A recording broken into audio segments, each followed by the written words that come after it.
Good morning, everybody, and welcome to the Rangers Review morning briefing for Monday, the 17th of April. I'm Derek Clark, and I'm joined this morning by Joshua Barrie. How are we getting on, Joshua? Fine, Derek. Yeah, looking forward to looking back on the game. It was quite boring for about 80 minutes, and then became obviously a convincing one. So yeah, lots to get into. Yeah, a 5-2 win for Rangers over St Mirren on Saturday, but we'll touch on that shortly. Just a bit of housekeeping as ever. If you're watching us on YouTube, Facebook and Twitter, you can see the little ticker below. We've got that amazing offer on the website just now, just 50 pence for 2 months worth of content. And not only that, you can also enter a draw for an Ibrox tour for 4. A personalised tour with a club legend, no less, at the beginning of May. So even, the offer itself is fantastic, but you do also get the extra bonus of being entered, of entering that draw. Subscribers, if you're already a subscriber to the Rangers Review, you should have been sent out a form as well if you want to enter that competition. Fantastic offer. Head on over to rangersreview.co.uk/subscribe to sign up if you haven't already done so. If you want to subscribe to our YouTube channel, that's totally free. Just over 12,000 of you now subscribing there, so that's absolutely fantastic. And a quick word for our podcast sponsors. Hence, Seneca Hair Restoration, the top dogs in the hair transplant game. If that is something you're thinking of, perhaps you want to restore some lost self-confidence, then these are the guys to go to. And as ever, I've bunged the all-important social media links and what have you in the description box. Right, let's talk Rangers, Joshua. On paper, on the face of it looks a thumping win over St Mirren. They were made to work for it, Rangers, though, at the weekend. In terms of the team, I think that was spot on. I think that was a team I predicted. So I'm taking kudos points for that.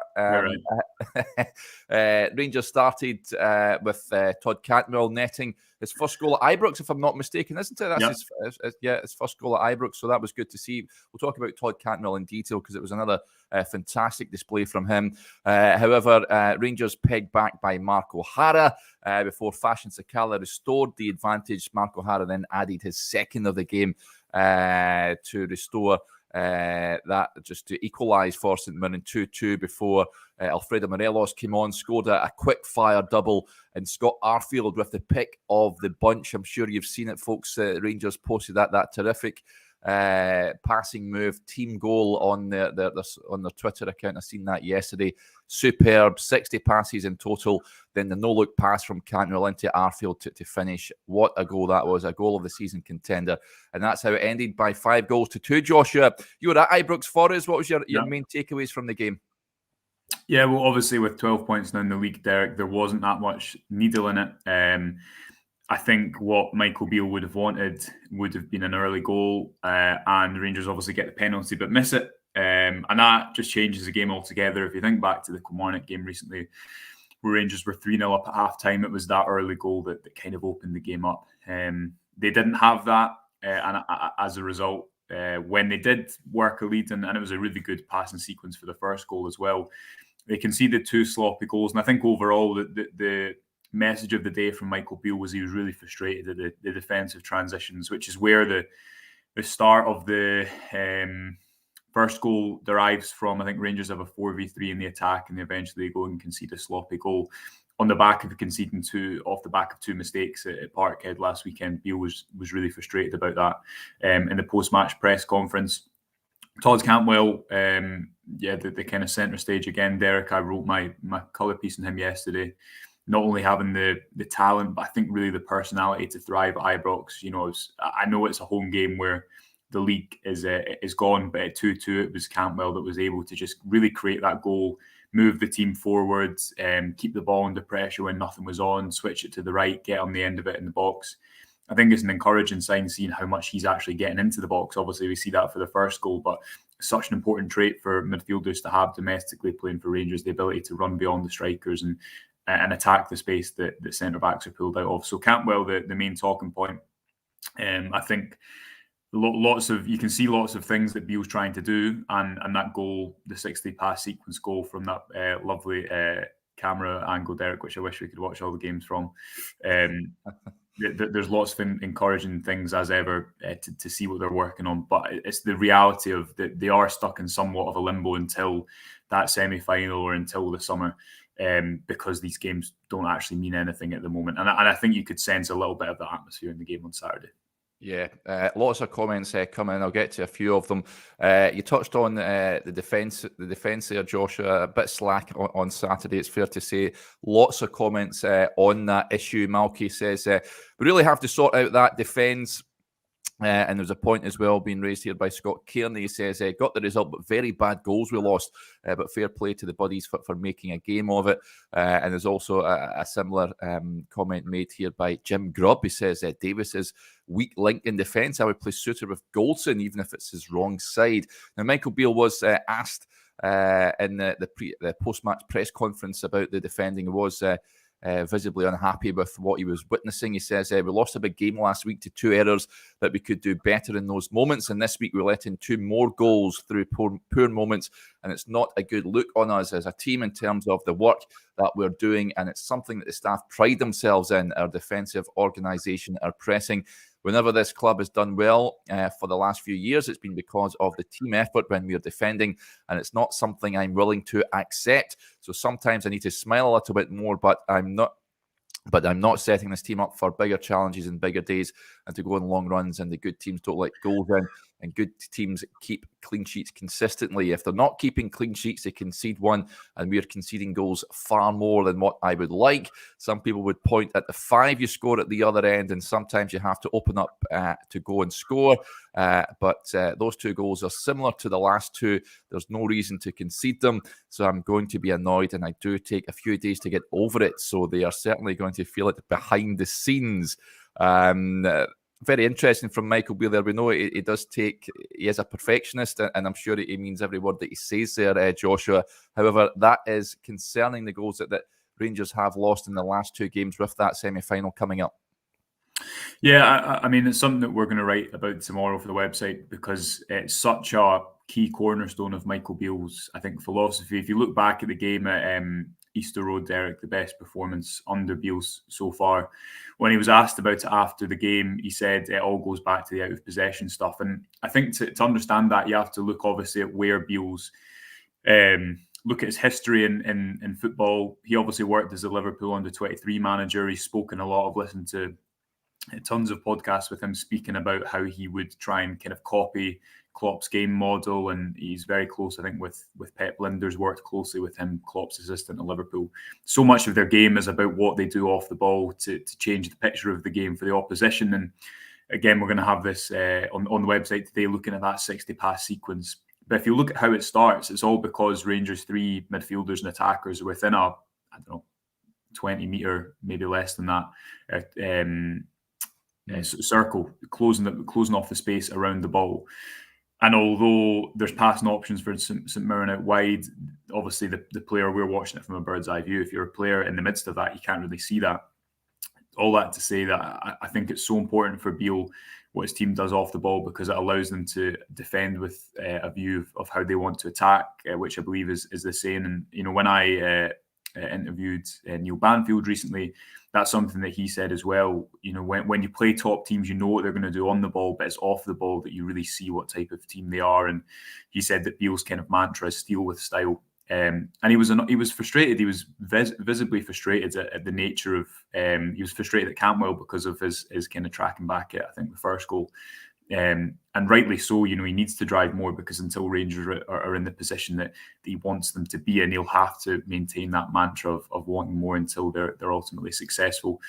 I think the Ben Davies criticism was fair on Saturday. I think it goes a bit over the top as well. It reminds me a bit of Connor Goldson, Derek, who I think only this season or last season has shaken off criticism that's followed him his whole career at Ibrox.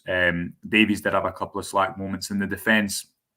Overall, I don't know what you thought watching the goals conceded, but it just spoke to me about a kind of slackness that obviously Beale will look at it and say, they have to build momentum, and that's true. But I think defensively it looked like a bit of a game at points that suggested that the league was done.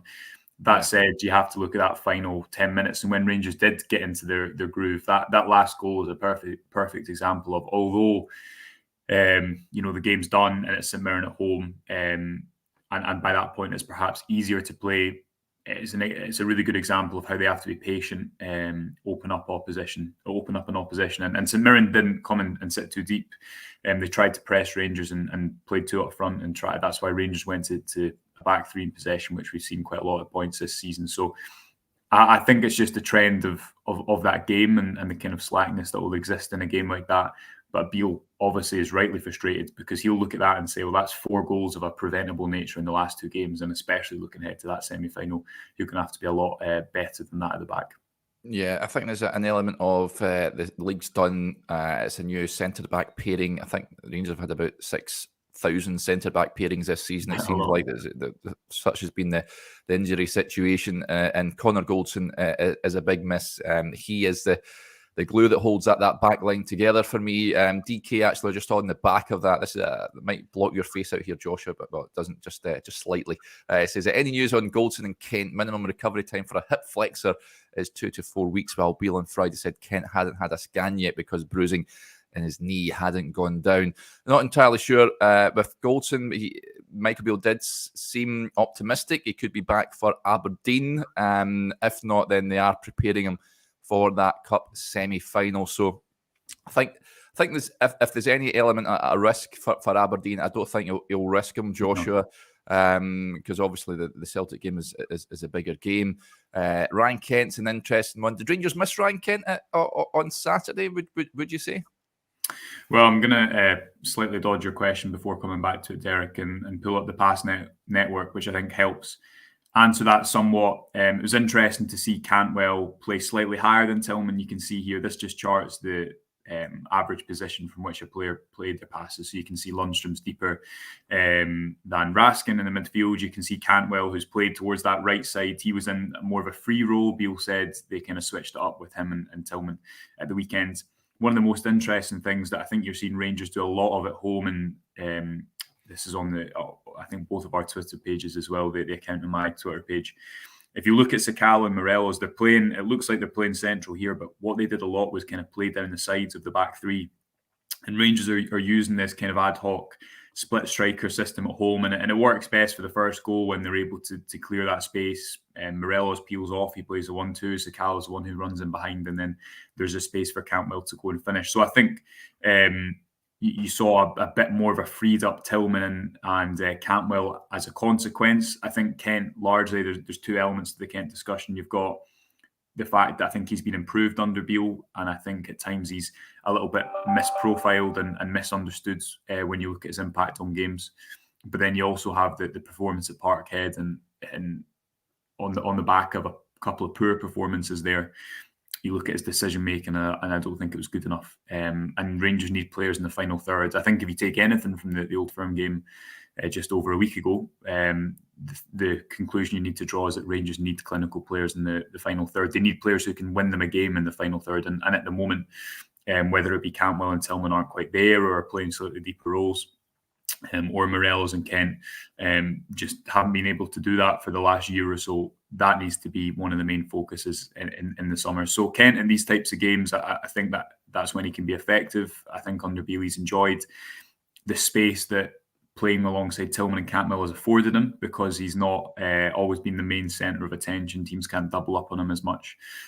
Going into the semi-final in a couple of weeks, Derek, I think you do have, again, as we did last time, an interesting conversation to have about who drops out. Do you play that team effectively that played on Saturday, maybe with Jack or coming back in for Lundstram? Do you play Sakala, who I think is going to, he's going to be effective. He might be unpredictable, but he's going to have effective moments in the game. I mean, what do you think if you have to decide that team for the semi-final tomorrow? Does Kent come back in for it on current form? No, for me. I think he's been off the ball for much of the season, I've got to say, apart from a few flashes. I don't think he's done enough. Colin Cooper, when I say that did Rangers miss him at the weekend, says apparently not, Derek. 5 goals tells you otherwise. And Rangers, I think, have to prepare for life without Ryan Kent. But listen, it remains to be seen if he comes back. First of all, next week against Aberdeen, then of course the semi-final. A few interesting points just on the stats bomb graphic. Ian Thompson says, "Is that a map of the London Underground, Josh?" Very similar. Less complicated than the London Underground. Yeah, that is a Waterloo line that Joshua had up there. That's stats bomb graphics, folks. You can see those when Joshua takes a deep dive into the every single Rangers game and looks into the stats into the game. You can the super chat function, of course. Big thanks to Alistair Wilkie. You can donate to the channel, folks, and thank you very much for your kind donation. Alistair, he says, defence can't cope without Goldson. I think, as I mentioned, I think Goldson is the heartbeat of that defence. I know he has some that remain unconvinced, but for me, he's Rangers need him in that back line. That is for that semi-final. It's imperative that he gets back fit and in that back four. Interesting point here from Scott Hammond just on that forward line. He says, "I dare I say Matondo did okay when he came on. Maybe see a bit more game time in the remaining games in the league." This sort of just off the back of talking about Ryan Kent, Joshua. Matondo, it's fair to say, has struggled. I'm not too sure if it's a mental issue. And I know Michael Beale did say at the turn of the year, just after the Ross County game, I'm sure that he suffered from a crisis in confidence. He is back after an injury layoff. I thought he did okay when he came on at the weekend. Yeah. He is, of course, under contract for going forward. I'm not too sure when his contract runs out. It was a good few years anyway, I'm sure. He is. I know there's many supporters that wouldn't that would like to see Rangers look for a buyer in the summer because he hasn't really hit the ground running since coming in for what was a significant transfer fee. But could we see Rabbi Matondo play a bit more, given that the league is gone? Maybe in the last few games after the semi-final. I think what Saturday's selection shows you is there'll be continuity until that point. There was a nice moment after he assisted that goal for Morelos, and it was a good pick out. You know, he kind of got his head up, and instead of just hitting the ball across the face, Beale called him over for a hug, and it was just a nice moment, obviously, because Matondo, since the 23rd of December away at Ross County, when he went through one-on-one, and Beale spoke about that crisis of confidence in the press conference after, he's not seen any game time. And, you know, we forget, obviously, with players like Matondo, there'll be so much around this. He won't have wanted it to work like this. He'll have wanted to come and be a success and play in his favoured position. So you forget sometimes, I think, that it'll be difficult for these guys behind the scenes, especially when they've moved to play for a big club and it hasn't materialised. So interesting to see if we see a bit more of him going forward. Just another point here that Bobby raises, saying of the 60 passes, most of them were back passes. I think that's a good point, but I think it's really good that there was a lot of back passes, because if you look at that goal, what are Rangers trying to do? Create space, not turn over the ball, retain control. By passing backwards, normally invite the opposition to press, which allows you to play through. If you watch that goal, and again, we're going to have a breakdown of it on the website today, but if you watch the actual moment that gets Cantwell on the ball, it's Rangers invite the press of the St Mirren front two for what seemed like the 10th time in that sequence. And Curtis Main, just for a moment, seems to kind of break out of character and break out of his shape. And that just gives Cantwell just enough time to go and get the ball in that space in front of the midfield and drive through. Backwards passes are often a good thing because they allow you to not only keep the ball and retain control, but it invites the opposition forwards. And St Mirren did that because they pressed at the weekend. So I just think that's an interesting point, because we tend to think sometimes of backwards passes as a negative move, but I think often it's about creating space, then you can go and attack afterwards.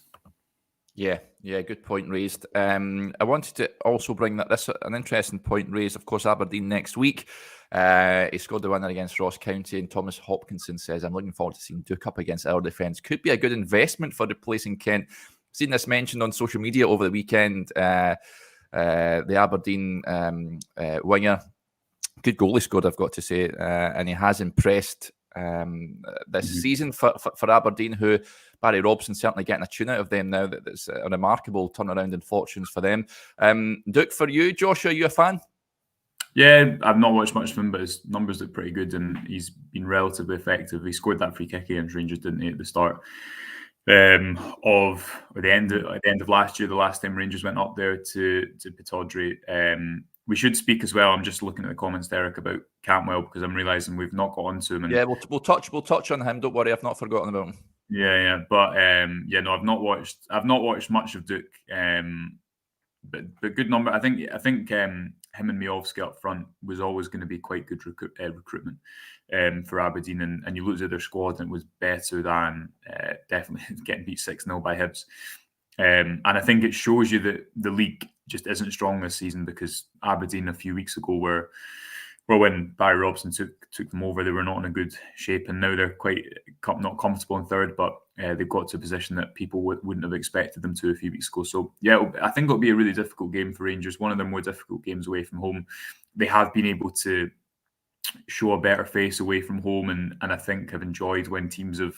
I think it's just when teams have to not only attack more and not only create more space, but they want to up the tempo of the game. They don't want to slow it down because they want to try and get up and at the opposition. I think you'll definitely see Sakal and Morels up top again.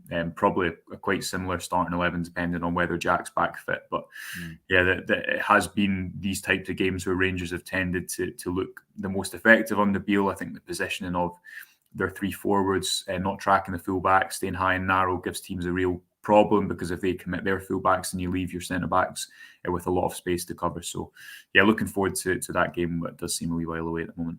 Yeah, Ross says 16 goals from an XG of 7.4 for Duke, which is, of course, very good. And just touching on Goldson before we move on, Stuart Ballantyne with an interesting point. 13 clean sheets this season. We've only had one without Goldson. That tells you all you need to know. Right, let's move on to Todd Cantwell. And that's another point raised by lots of comments on Cantwell's performance. But Ross says, are we allowed to enjoy that no-look pass from Cantwell? Thought his influence throughout the whole game was huge. Absolutely love his work rate out of possession. Just on the back of that as well, on Cantwell, an interesting point that was raised. I'll try and get up. In fact, for the life of me, I can't find it. But it was based, there it's there. Ian Thompson says, we didn't bring Cantwell here to flourish in a nothing game against St Mirren. Let's see how he goes in the semi. But performances like that certainly infused supporters at the weekend, Joshua. I thought he was really good. In fact, I've been really impressed with him since he arrived, in all honesty. I think he's really flourished. Michael Beale was totally correct. He was just needing a new challenge. This was a player that was linked with mega money moves not so long ago. And Rangers certainly seem to be a match made in heaven with him and Cantwell alongside Raskin as well. Two very good additions in January. Very good performance from him at the weekend. Yeah, well, to Ian's point, someone has to flourish against St Mirren. You know, I think Rangers, even in the last few years, have lacked attacking players who have been able to flourish in those types of games. I take his point that he needs to do that in the big games. Yeah. Obviously, he's not had many big games to do that in so far. And if you look at the position he played against Celtic in that Old Firm game compared to the weekend, Beale said himself in the press conference after that the role was slightly different. He had more attacking freedom at the weekend against St Mirren. I thought against Celtic he did a lot of good work off the ball, didn't do loads on the ball, but I don't think any of Rangers' attackers really did on that day. And as mentioned, I think he was a slightly deeper player out of the kind of front four. He obviously has all the technical qualities, as we've discussed, but I just think that the mentality to, when Beale spoke about signing players in January who wouldn't shrink and would grow in front of 50,000 people, I think that so far you've got to say that's Cantwell in a nutshell. He seems to kind of love being centre stage and love the attention that comes with it, and able to thrive under that. And you know, everyone watching and both of us know, Derek, that Ibrox can be an anxious place to play football. It can be very demanding. It can not be I'd imagine it can. Well, we know it.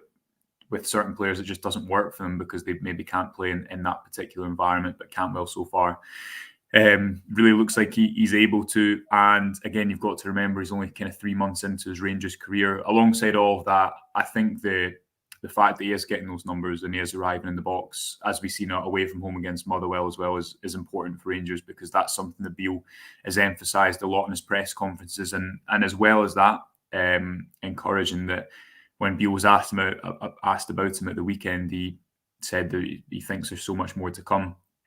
Cantwell, I imagine, is a type of player who will thrive off a manager who kind of keeps pushing him, even though he's capable of performances like that at the weekend. I think, to Ian's point, he's got that within his locker, but it's about what else can he do? Can he be the one who decides big games for Rangers going forward? So, looking forward to seeing how he does in that semi-final from the start, because I thought he was pretty positive from the bench in the last Old Firm at Hampden. But really good afternoon for him overall, and interesting to see him in that slightly higher role, having played behind Tillman for a few weeks. Yeah, I thought he was terrific. Derek Gray says, improve the quality of the guys around Cantwell, and I'm sure he will be even better. I'm looking forward to seeing him next season in that Michael Beale New Look Rangers side. Just touching on Cantwell, Michael Beale was asked about him in the post-match press conference, and is a very Michael Beale answer. He said, he was quizzed, but Todd Cantwell was excellent today. Was it good to see him get that goal? And he said it's really good to see him getting into the box and scoring, and obviously the assist at the end of the long move. It seemed like we had the ball forever, but he drives through the gap and slides Scott in. I'm delighted for Scotty. That's the showcase reel of Scott's whole career, isn't it? Running off the back of people and scoring. It was a great finish. Todd's playing well. There's more to come. I'm going to stay on him.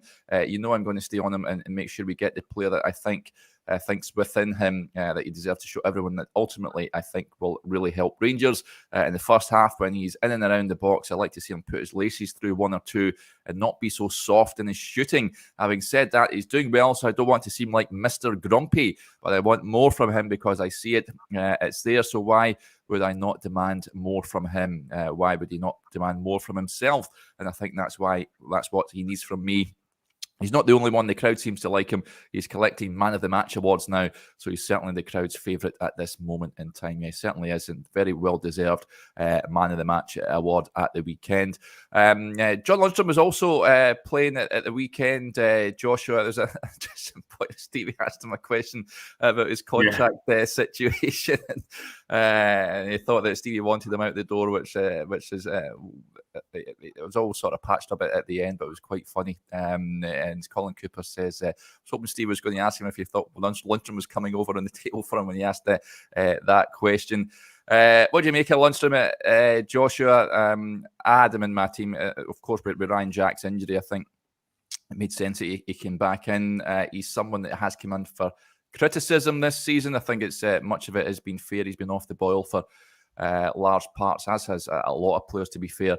But what do you make of him at the weekend? Yeah, Lundstram's a really interesting one because when you see that team selection, I'm as guilty as anyone of just thinking, oh, just come on, it's at home, play Hadji instead. Yeah. But I think watching the game back, one thing that is important to remember in Rangers team selections at the moment is they are going to that back three in possession quite a lot, especially against the front two. And Lundstram does act as a bit of a de facto third centre back. And at points it is that, I think, that functionality that allows other players to go and play higher. All the best teams of it. You look at Man City at the moment, who are playing with effectively four centre backs and one central defensive midfielder in their starting 11. If you think of Stolen, Sake, Akanji and Diaz, balance is just, I think, so important for teams, and for Rangers that's no different. Lundstram, and I don't think he's ever going to be the type of player who splits defences loads with his passing. I think that is an area that Rangers need to recruit in the base of midfield going forward. But the reason that I think Beale likes him is because he does a lot of the unselfish work. I thought he was better on the ball than he was the last home game against Dundee United, where I thought he caused a lot of turnovers in the game. I don't think that was kind of as prevalent at the weekend. It's probably difficult for him because I remember going back to last season when he was trying to get into the team, and he was saying sometimes it's difficult to, playing at the base of midfield, you can't always impact it offensively as you want to. And maybe sometimes we're all a bit guilty of missing that.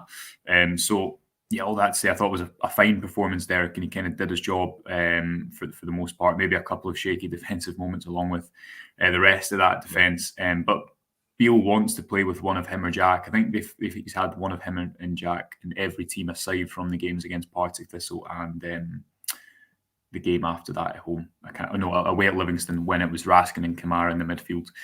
And I think that'll be the exact same in the semi-final at the end of the month. He gives you that option to go to a back three. yes, there's definitely recruitment needed in that area going forward into the summer. I think Rangers need a player at the base of midfield who is more of a risk taker at points and can maybe help open up defences a little bit more. But for the moment, I think until it's between him and Jack for that position, and Beale's shown that by kind of sticking with him. And it was telling, I think, that he pointed him out after the game and said that he thought he had a good game. He's done that a couple of times, and I think it was just telling that he did that after the weekend. Yeah, absolutely. And just on, he was asked about his contract. Of course, he enters his final year in the summer. Any thoughts on your contract? Of course, I'd love to stay at the club as long as they want me. Nothing at the minute. I love the club. I've never shied away from that. If they want me to stay, I'd love to, but no updates on that front. Okay, folks, that'll do us there. Big thanks to everyone for interacting with the show as ever. Thanks to Joshua as well. We'll be back again tomorrow to talk all things Rangers. Of course, just a quick reminder, if you want to take advantage of the offer on the website, you can see the little ticker below, 50 pence for 2 months worth of coverage. It's an outrageous offer. Not only that, you can also enter a draw for a personalised tour of Ibrox with a club legend. So head over to rangersreview.co.uk/subscribe to sign up if you haven't already done so. Okay, I'll speak to you again tomorrow, but until then, enjoy the rest of your Monday. Bye for now.